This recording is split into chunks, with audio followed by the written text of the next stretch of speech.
You all doing? Are you all having the Monday blues? Are you all having Mondays where you're just not willing to wake up and you just really want to have a rest? Well, here's my message to you all. Get yourselves up and join us on this live session here at Transautomobile. You're live with Uday. That's me. And I'm going to show you all our amazing stock of cars so that not only do you wake up, but you might have the chance to see your favorite car. Let's take a look at this. Enough with the chit chat here. All right. I know. A lot of chit chat. There we are, everyone. Look at this, our amazing stock of cars just in front. And right here, I've prepared three cars on which I'm going to do a comparison video. The Toyota Hilux Pack Security, the Mitsubishi L200 Triton GL, and then we have the Renault Ahok over here. You see this? I'm going to make a comparison video of these three bad boys very soon. And this is going to be a very interesting moment because actually these are three proper workhorses for a price of less than 30,000 euros. Now, the Toyota Hilux Pack Security starts at around 28,000 euros, so it's just at the edge. But the Mitsubishi L200 Triton and the Renault Ahok both are even less than 20,000 euros. Now, many of you are going to say already that the Hilux is so expensive. Well, this is where I disagree because it may be the most expensive out of the three. But there's a big advantage. The Toyota Hilux is quite an iconic vehicle. So when I say iconic car, I'm referring to the likes of the Porsche Model 911, the Volkswagen Transporter, the Honda Civic. So these are cars that have decades of reputation and consistent demand from customers. And this is the case for the Hilux. You see? Something that has decades of reputation, something that is as reliable as a tractor. It's got the bulletproof reliability. That is something proven. It's indestructible. The Mitsubishi L200 Triton did not really have as much fame as the Toyota Hilux, but then the Mitsubishi L200 still is a popular pickup. It still is a popular choice, and it is something reliable. It is something proven. In fact, if you want my personal opinion, it is the exact same. It's the exact same vehicle as the Toyota Hilux in many sense. When we're talking about the reliability, when we're talking about the durability, the workhorse mentality between the two. So they have a lot in common here. And I have to add that with the Toyota Hilux, the interior is very different, though. The interior is certainly not. It's a little bit too busy, I'd say. You see, the interior, everything's close to you. Everything's a little bit busy. That's all I can say. Whereas when you enter the Mitsubishi L200 Triton, you'll see how organized everything is. Everything is just so much organized and makes subtle references to early generation Mitsubishi L200 Tritons of the 80s, 90s, when it was all the boxy design. And the Renault Ahok can be seen as the black sheep of pickups, but this is where I say it's kind of like a hybrid. It's kind of like the smartest innovation in the automotive industry. It's really smart, you see, because you have a hybrid between a crossover SUV and a pickup, and then at the same time you're looking at something that's got no compromise on the pickup values here. You see this? No compromise on pickup values. So it is something city friendly as well. It's actually the most city friendly out of the three pickups. Now, many of you will say it's probably because of its size. Well, yes and no. Yes, it is because of its size, but then no because of its build. You see, it's got a unique build compared to the other two pickups here. So the Renault Ahok is the smartest innovation in the automotive industry. The Mitsubishi L200 Triton is a Swiss Army knife, something very versatile, something that's got the response to many scenarios and situations. The Toyota Hilux is iconic out of the three, is the most iconic because it's something that's I think it had the consistent fame for many decades. I think and also another thing to note about the Hilux is that it's achieved consistent fame across many medias.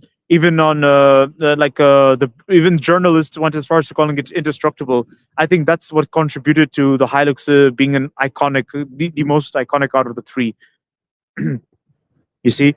And then we have more vehicles over here, everyone. We have other ranges of pickups, like the ZNA Rich 6. Now, I have to say, the ZNA Rich 6 is probably one of the most interesting pickups I've driven.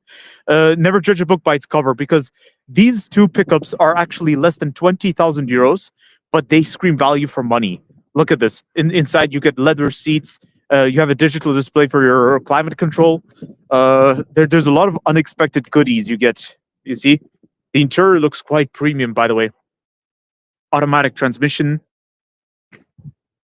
This is excellent. And the leather, just look at the leather. It's amazing. It's real good. And for the driver's seat, you even have electric seating adjustments. That's how better it is. And then for the rear, you get a roll bar, and you also get a bed liner. This is just so good, guys. This is real good. But then at the same time, it is true. It's completely different to compared to a Mitsubishi L200 Triton and a Toyota Hilux, because the Toyota Hilux is a pickup everyone's familiar with. The Mitsubishi L200 Triton is also another pickup everyone is familiar with. Whereas the ZNE Rich 6 is something I did not even know existed until recently. I was aware that the ZNE Rich existed, but it's just extremely rare, at least here in Europe. You never heard of them in Europe. So this is something cool. This is something cool. Now, I have some great news to tell you all.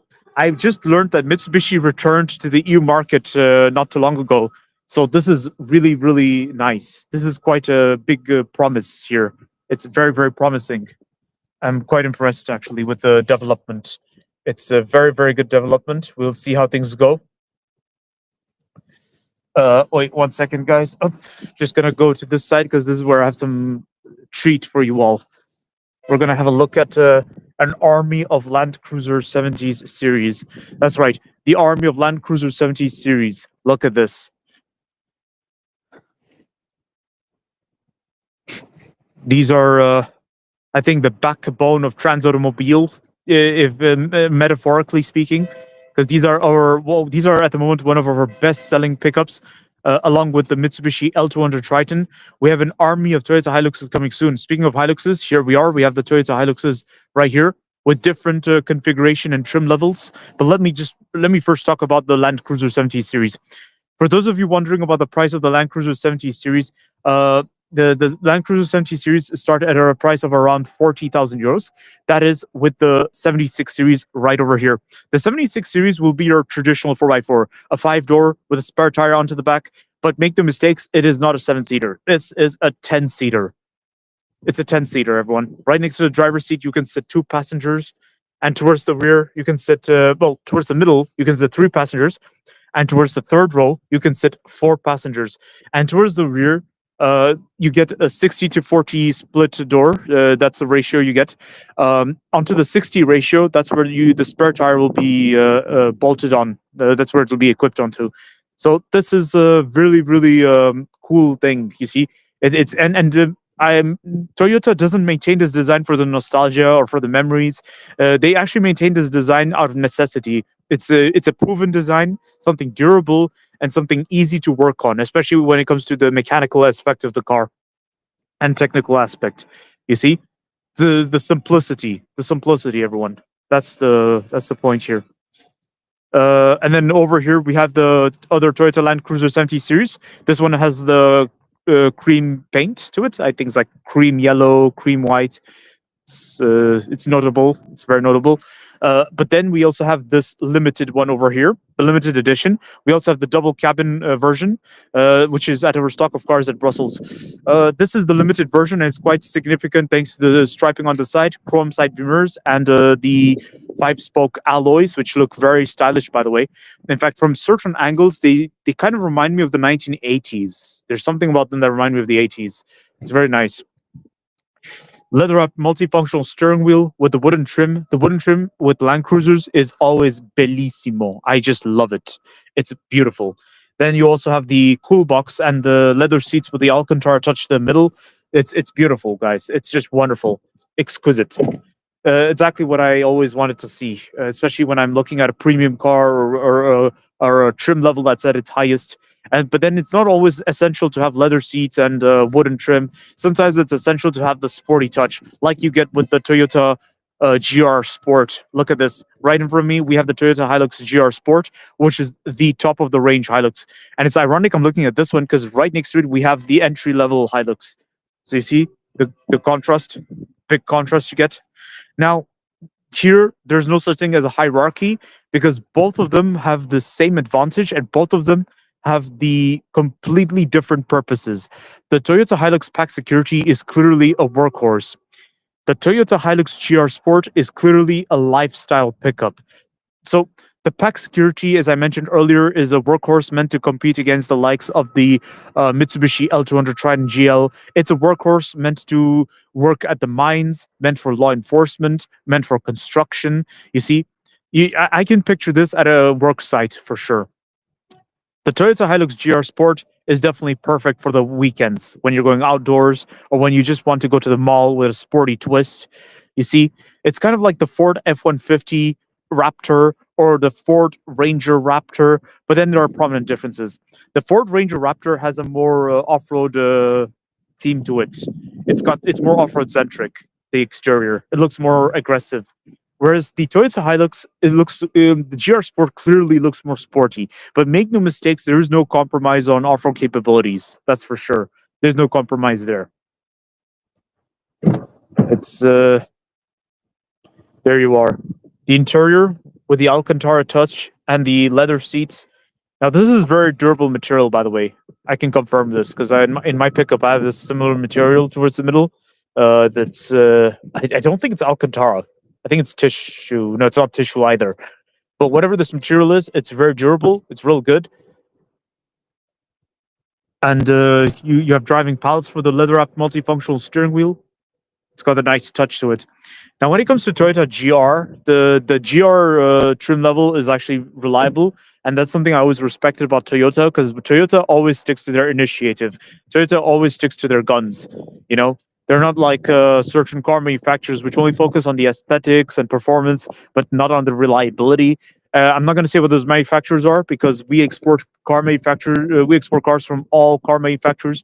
Here at Transautomobile, we hold no bias, but we do humbly appreciate and accept that there are some cars that are just more reliable than the others. So yeah.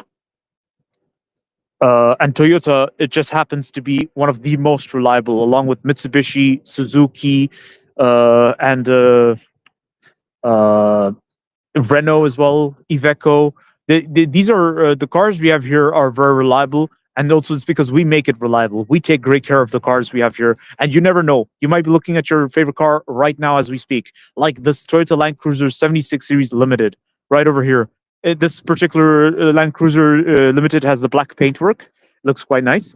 And then towards the interior, you'll notice the leather seats is the same principle like the Land Cruiser Limited we saw earlier, but this time we're seeing black leather seats with the black Alcantara to the middle. It's quite nice material. And then likewise, like the other Limited, we have the cool box, and you also have the infotainment system. I forgot to mention that earlier. You do have infotainment system. And with the Land Cruiser Limited, you always get automatic transmission, which means that it likely has a 2.8-liter engine. I don't know if it's a diesel or a petrol. I can check this out right now. No, actually I can't because to access the fuel tank, I need to have the keys. See this? You need to have the keys. But definitely it's a 2.8-liter engine as well. That's what I know for sure. And directly, I think it's a diesel because 2.8 sounds very familiar to me. Whenever I hear 2.8, I think directly of the Hilux because I know most of the Hiluxes here, they have a 2.4 or 2.8. That's one thing I know for sure. But then do not take my words as the gospel because maybe I'm mistaken. Maybe I'm wrong. So please excuse me and I'll need to double check. Now, speaking of the prices of the Hilux, as I mentioned at the very beginning of this live session, the Toyota Hilux pack security starts at 28,000 euros. The same principle for all Hiluxes. They start at around 28,000 euros, but then likewise, there are different trim levels, which means different price range. The Toyota Hilux GR Sport costs around 51,000 euros. So it is the top of the range. And likewise, it's visually the top of the range. It looks visibly more aesthetically appealing, but for obvious reasons. It's more sporty. Not your average workhorse, guys. And then we also have the Toyota Land Cruiser 250 Prados, one of our hottest selling SUVs. It's in very high demand. In fact, so high of a demand that there's a customer who ordered special versions of them. I can show you. I can show it to you guys right now. Let me go to the other side of our stock. First of all, let me just take the moment and appreciate this Land Cruiser 250 Prado First Edition VXL. This is the top of the range edition. So as you can see, you have the nice alloys outside. You have the two-tone paint. So you have the beige paint for most parts, and then the roof is in white. You see this? And then towards the interior, you have the leather seats with the leather trim onto the side, and you even have first edition written right over here. This is a subtle reference to the first edition Toyota Land Cruiser, the very first generation. So it's really nice how Toyota has gone about it. The steering wheel is leather wrapped and multifunctional. You have also a digital instrument cluster over here, and a detailed infotainment system with a 360-degree parking camera, which is very helpful, I can confirm, and a dual zone automatic climate control with heated and ventilated front seats and rear seats. I think, by the way, this is a 4-zone car, a 4-zone climate control you have, because for the rear seats, I no, it's a 3-zone, because for the front you have a dual zone, and for the rear you also have just a single zone. So it's really nice, real good. What I'm seeing. Um, and then also we have a customer who ordered who ordered some accessories for his Land Cruiser 17, no, 250 Prados. I can show you guys what I mean. We added these accessories on a customer's request, and must I say, it looks quite nice actually. It's of selective taste, in my opinion. But if we're not like, my opinions aside, I have to say this is a really interesting move. It's real good. So here you have the 22-inch alloys added on a customer's request. You see this? We added these accessories on a customer's request here at Transit Mobile. And we can also add the same accessories to your vehicles. We can add accessories here at Transit Mobile on a customer's request. See this? This is what we did on the Land Cruiser 250 Prados. And then just right next to it, we have the Lexus LX models. Just here, we have the Lexus LX 600 Kuro. This is the Kuro trim level. So it's the first thing you'll notice is that the front grille is in black. That's because Kuro actually means black edition. That's from what I researched. Kuro means black edition. So instead of wherever there's chrome, you have a darker tone material. So surrounding the windows, you have this darker tone material. It looks like titanium of some sort. Titanium tone. I don't think it's titanium metal quite literally. Although it would be cool if it were, maybe. I don't know. And then over here towards the rear, the only place I see chrome would be the Lexus badge, and then Kuro written down there, and then LX 600 over there on the side. You see, whereas for the rest, everything seems to be blacked out, which is cool actually, in a nice way. Whereas if you want the normal Lexus LX, you'd have the ones that are not the Kuro edition. You have the chrome at the front. Well, it's not actually chrome, is it? It seems to be like some silver material. But onto the side and onto side view mirrors, you do get chrome. Now, this is not an ordinary Lexus LX. I must tell you this already. This Lexus LX 600 in front of me over here, without the Kuro package, the one with this kind of trim, this particular one is actually armored.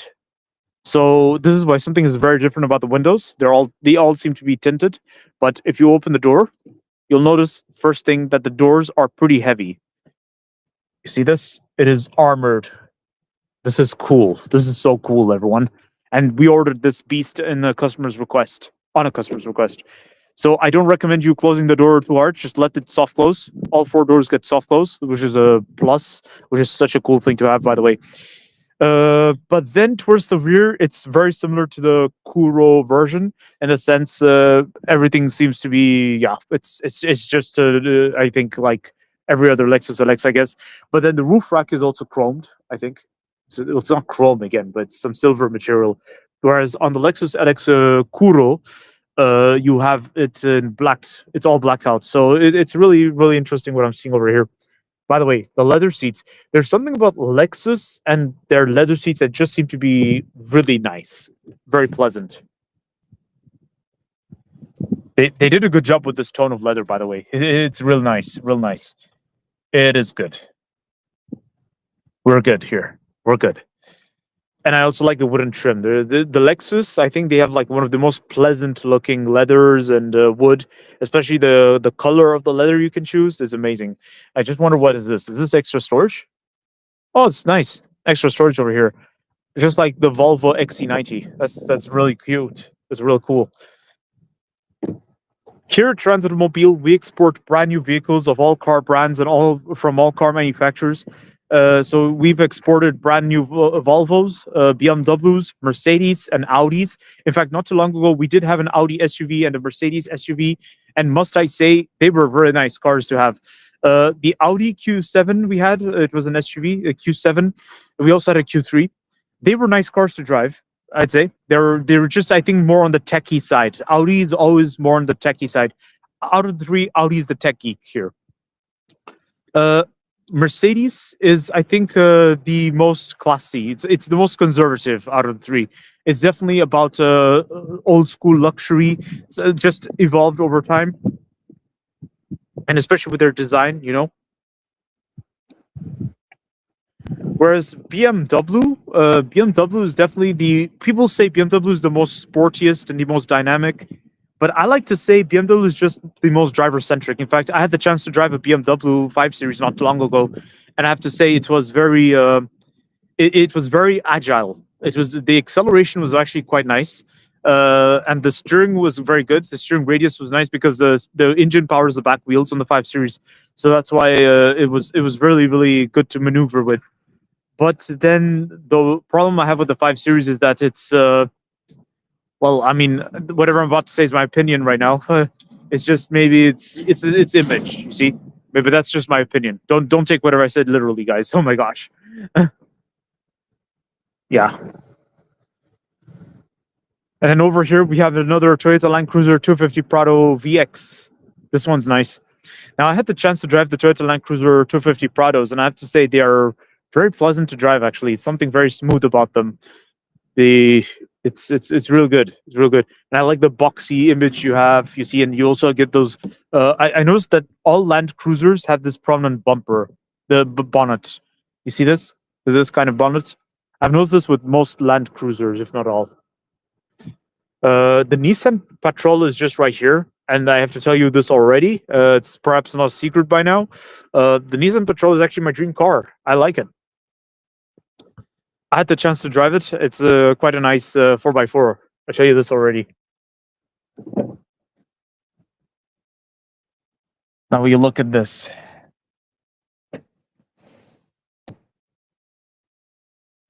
The steering wheel is leather-wrapped, multifunctional with a wooden trim onto it. But I have to say that one thing I really like about Nissan steering wheels, especially for the Nissan Navara and the Patrol, they have one of the best steering wheel because it's so nice to hold on to. It's so thin. You see, it's not like the Mercedes AMG steering wheels or BMW M Pack steering wheels, or even Audi S line steering wheels to a certain extent. You know, although the Volkswagen Group, they have one of the best steering wheels. I give you that already. I can tell you that they have one of the best steering wheels. But yeah, the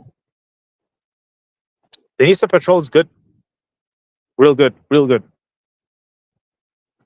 Then we have the Range Rover Sport just over here. Range Rover Sports. It's a nice SUV, luxury SUV. I tell you that already. I think what makes Range Rover unique would be its unique identity, really. Something consistent, which they've stuck to for many decades. This kind of design, especially for the interior, you see.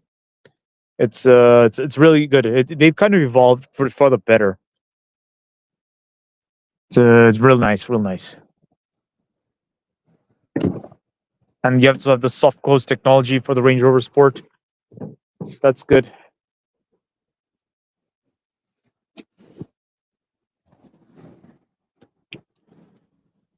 The Nissan Patrol. It's very nice.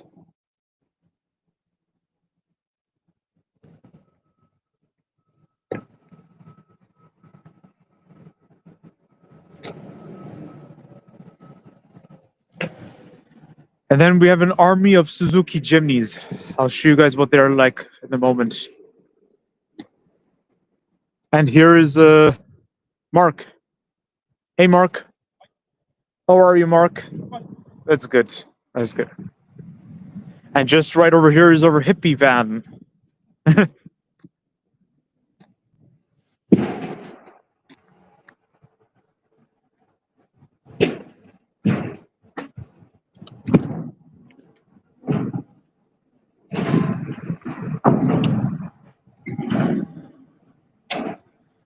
And then over there, further next to the containers, you see more Suzuki Jimneys waiting to be shipped away. Now, I have exciting news to tell you all. We have an army of Toyota Land Cruisers arriving. According to Mark, Mark explained to me that there will be around 30 Toyota Hilux arriving at our stock of cars. 30 Hiluxes, I repeat, 30. So this is a very, very, very big development, everyone. It's a very, very big news, and it's exciting news. And right now, as we speak, Mark is preparing some cars for shipping. He's right here. He's about to prepare some cars for shipping. Let's see what he's gonna do right now. So he prepared a Toyota Fortuner for shipping. There's a customer that's ordered the brand new Fortuner already, which is real good. And then let me check something actually. Let me see something about the Fortuners.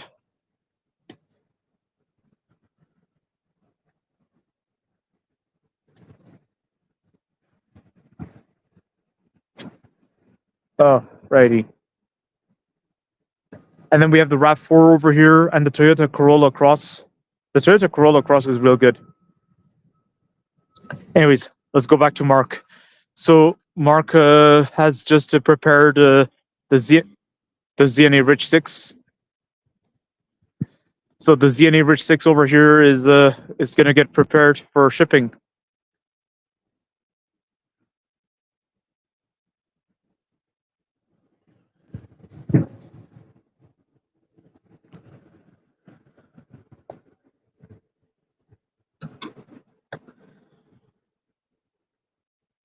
All right, looks like he's taking the silver one, I think.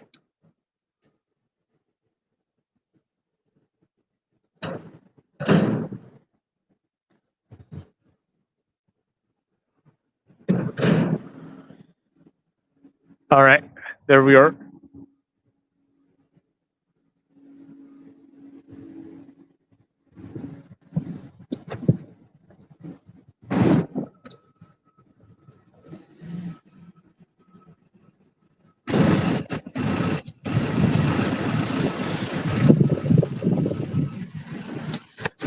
So I had the chance to drive the ZNA Rich 6, and I have to say it's quite interesting to drive because I like the bonnet design.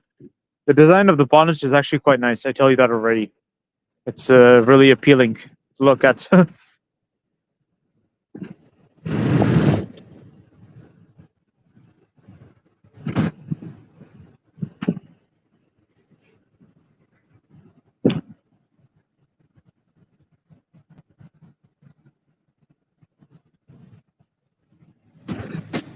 All right. I think if I'm not mistaken, he's going to put plates on this one. Yep, he is. He's going to put plates on this one. This is real good.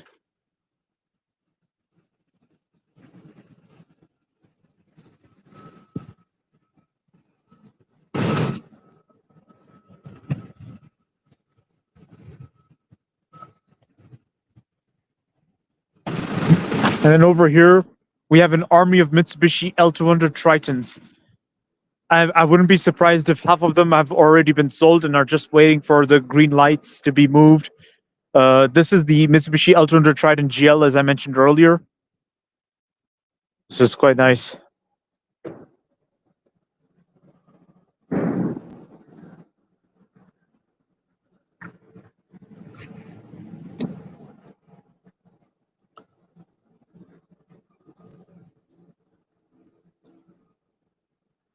And then over here, we have the Suzuki Jimneys, as I mentioned earlier.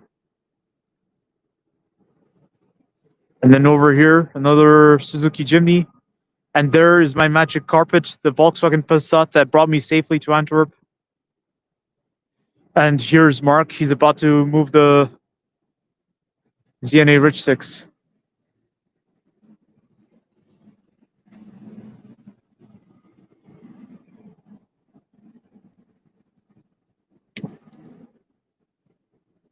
I think he's going to put some diesel in it. Okay, that's what he's doing. He's putting some diesel. Right.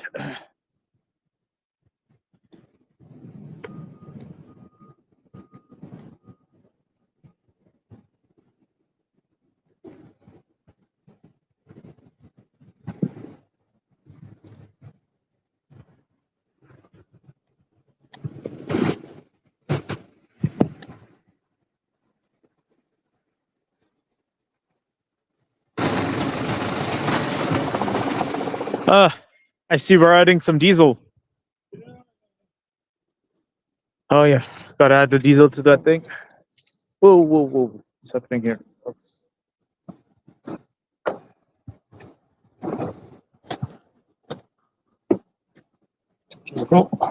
Yeah. So as you can see, Mark is just making some arrangements for a pickup. He's gonna add some diesel to the truck. This is a pickup that's gonna be prepared for shipping. The customer's order is just ready right here.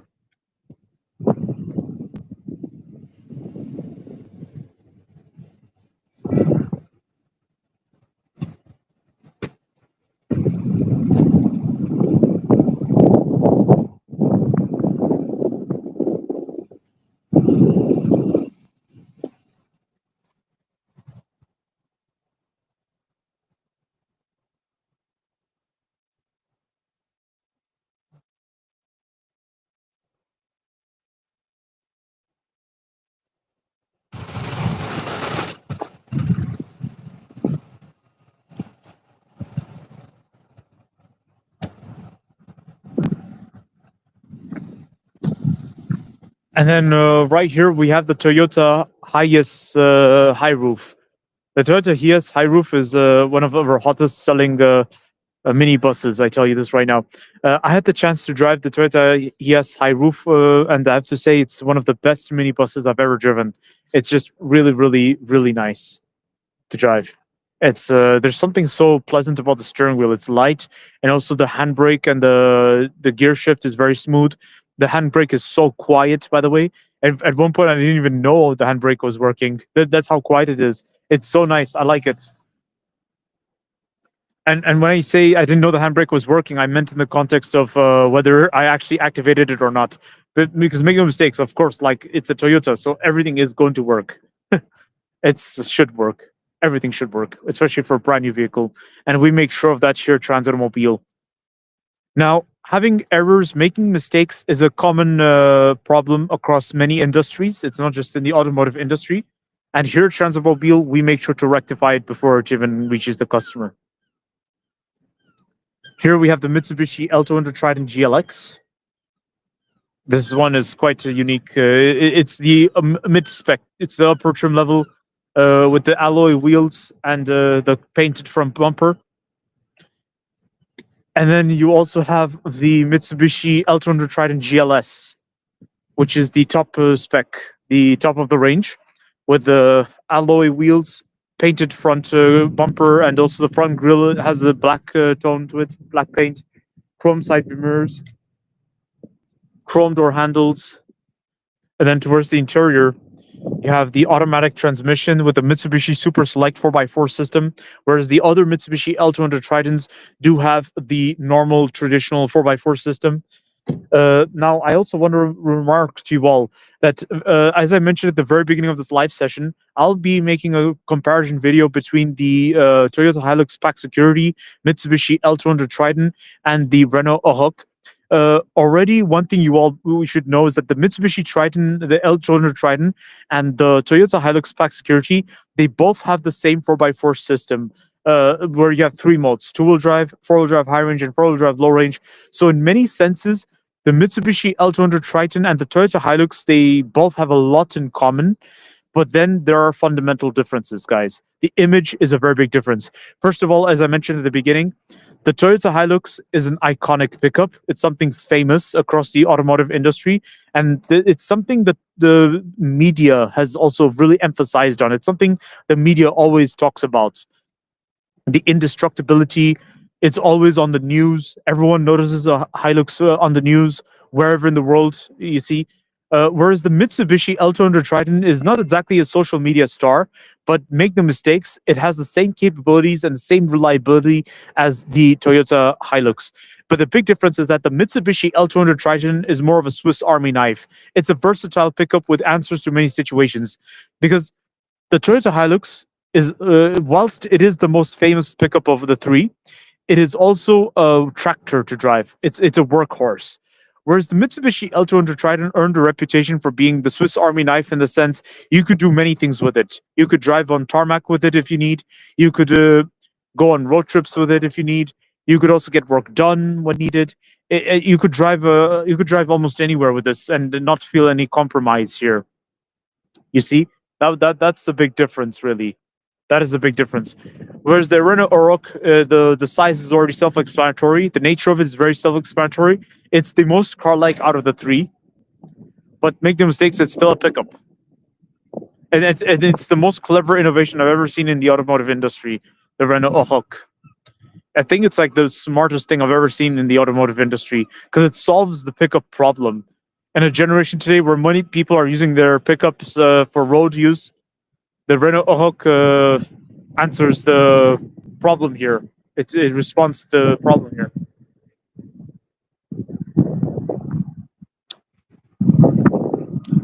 And then how silly of me. I passed this car many times.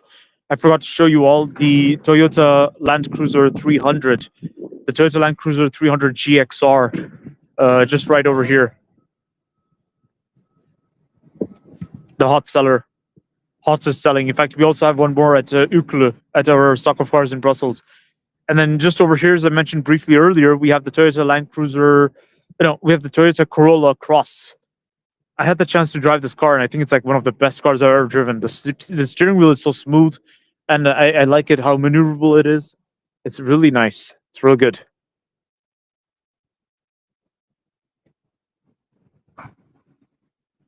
I really like it when the steering wheels are very light. This is something I respect about the Corolla Cross here. See, it's even written Corolla Cross just right here.